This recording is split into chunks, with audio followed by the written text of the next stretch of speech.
गरीब बहू का जादुई घास का एसी।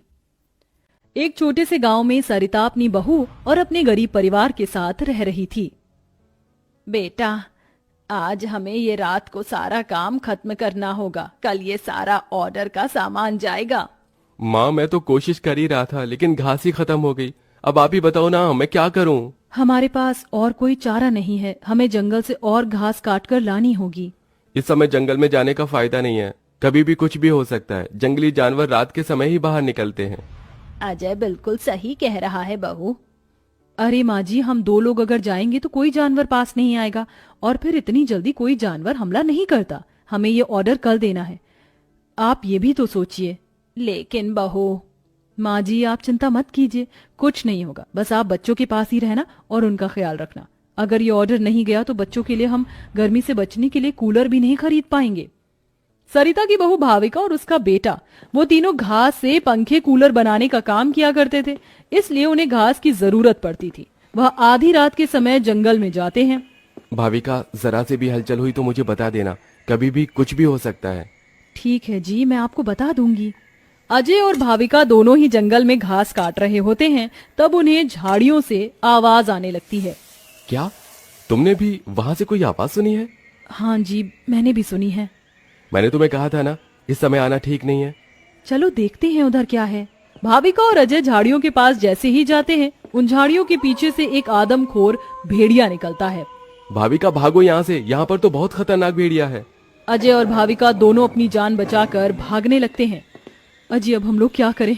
कहीं भेड़िए ने हमें खा लिया तो? रुकना मत, बस भागती जाओ। भागते भागते वो दोनों जंगल से किसी तरह बाहर निकल आते हैं और भेड़िया उनका पीछा छोड़ देता है। जान बची तो लाखों पाए, लौट के बुद्धू घर को आए। रास्ते में चलते हुए आधी रात के समय उन्हें गांव के एक कूड़े के ढेर के पास एसी पड़ा हुआ नजर आता है। अरे देखो जी, यहाँ पर एसी पड़ा है। अरे पता नहीं किसका होगा, चलो यहाँ से चलते हैं। मुझे लगता है किसी ने ऐसे ही डाल दिया होगा। मैं तो कहती हूँ इसे लेकर चलते हैं। भाविका अजय को एसी ले जाने के लिए मना लेती है, जिसके बाद वो दोनों उस एसी को घर ले आते हैं। तुम दोनों तो घास लेने गए थे, ये क्या लेकर आ गए हो?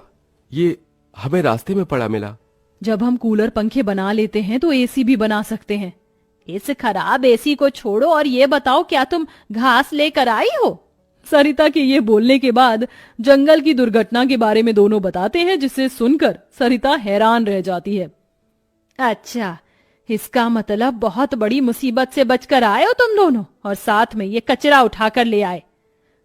वह तीनों बहुत ज्यादा परेशान हो जाते हैं। कल का ऑर्डर पूरा करने के बाद उन्हें कुछ पैसे मिल जाते, लेकिन घास न होने की वजह से उनका ऑर्डर पूरा नहीं हो पाता और वह ऑर्डर कैंसिल हो जाता है। अगले दिन उनके टूटे फूटे घर के अंदर धूप की किरणें आने लगती हैं, जिससे बहुत ज्यादा गर्मी हो जाती है। हे भगवान, कितनी गर्मी लग रही है, घर में पंखा भी नहीं चल रहा है। मुझे भी बहुत गर्मी लग रही है। पिताजी पिताजी, हमें बहुत गर्मी लग रही है, हमारे घर में एक पंखा भी ठीक से नहीं चलता। बेटा, थोड़ा सा सब्र रखो, कुछ दिनों में मेरे पैसे मुझे मिल जाएंगे तो मैं घर के अंदर एक अच्छा सा पंखा लगवा दूंगा। हमारा वो ऑर्डर तो कैंसिल हो गया, लेकिन सुबह में घास ले आई थी मैं। चलिए गांव वालों के कूलर और पंखे में घास लगा देते हैं, उससे कुछ तो पैसे आएंगे। हाँ, तुमने सही कहा। भाविका और अजय दोनों मिलकर पुराने कूलरों के अंदर घास लगा रहे होते हैं और यहाँ घर में राजू दिशा गर्मी से परेशान हो रहे होते हैं। काश कि हमारे घर में भी कोई एसी होता। तभी दिशा की नजर उसके पिता के लाए हुए एसी के ऊपर पड़ती है। अरे राजू, जरा इसे देखो, लगता है पिताजी हमारे लिए एसी लेकर आए हैं, पर उन्होंने ये एसी अभी तक क्यों नहीं लगाया? क्योंकि ये एसी खराब है, बस इसीलिए। कल रात तुम्हारे माता पिता को यह कूड़े करकट में मिला था। ये सुनने के बाद राजू इस बात से तो खुश होता है कि उसके पिताजी पुराना ही सही, कम से कम एक एसी तो घर पर लेकर आए। कुछ देर बाद वह अपने दोस्तों के पास खेलने चला जाता है। ढोलू ढोलू, कहाँ हो तुम? चलो खेलते हैं। आज मैं नहीं आ सकता, बहुत गर्मी है, और इतनी गर्मी में मेरा मन नहीं कर रहा है आने का, क्योंकि मेरे घर के अंदर एसी लगा हुआ है। मैं उसकी ठंडी हवा में ही बैठना चाहता हूँ।